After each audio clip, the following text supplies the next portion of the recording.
Hello guys, welcome back to my YouTube channel, and in this video I'll let you know about how to replace the brake pads of your vehicle. That is, I'm replacing it in the Matiz, but it's almost a standard procedure for almost all the vehicles. As this is a very simple procedure, anyone with a minimum experience in automobile can easily do this job. So let's get it started.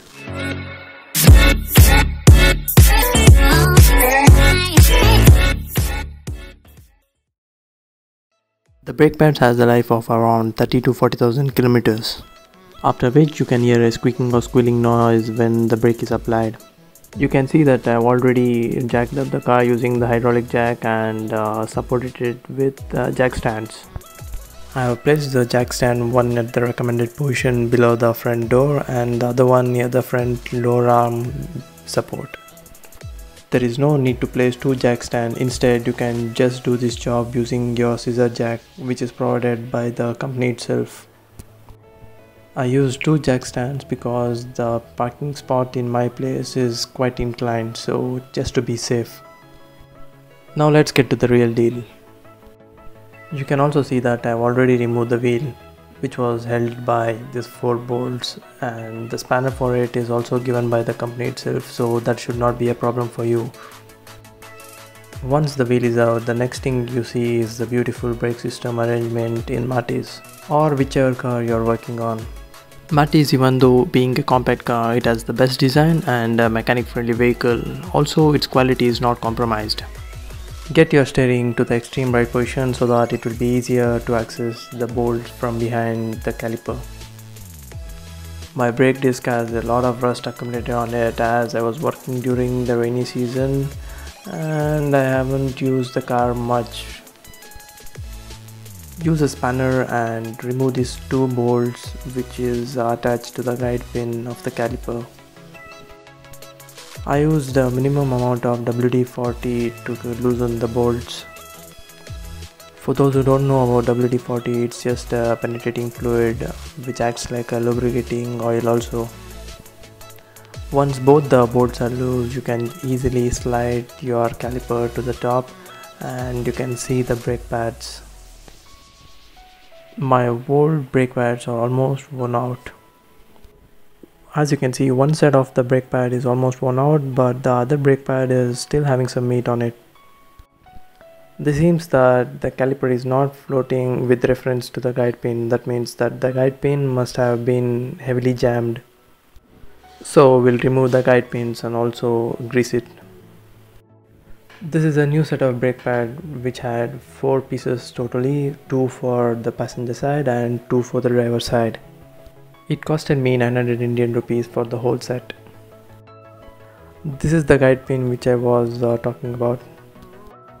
Let me apply some WD-40 on it. Now let me remove another guide pin. I have no other choice other than to retain this rubber boots for the guide pin as it was low on stock. Clean the guide pin in such a way that it should not have any dust on it. I've also removed this brake pad retainer clip just to clean it.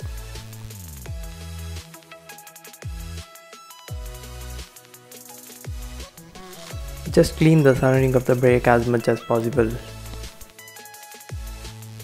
The cleaner it is, the better it performs.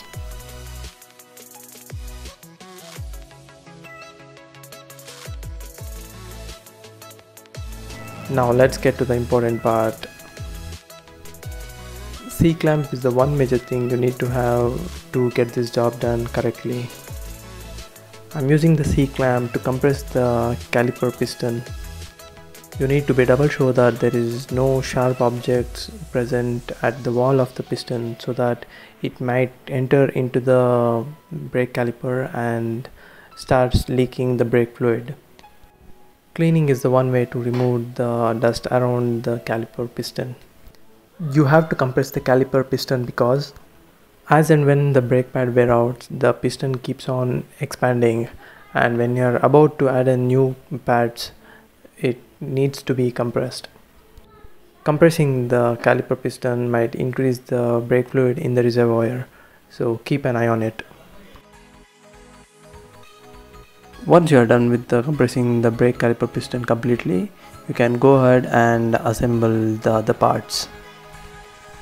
I started by greasing the guideway pin and assembling it. I suggest you to use silicone based grease for the guideway pin, as it won't damage the rubber boots and also keep your guideways clean. I'd also suggest you to use the new rubber boot for the guideway pins.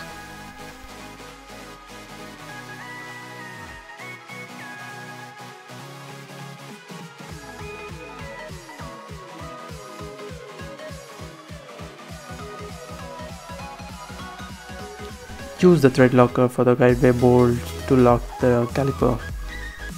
If you don't have the thread locker, go ahead and torque it up tightly.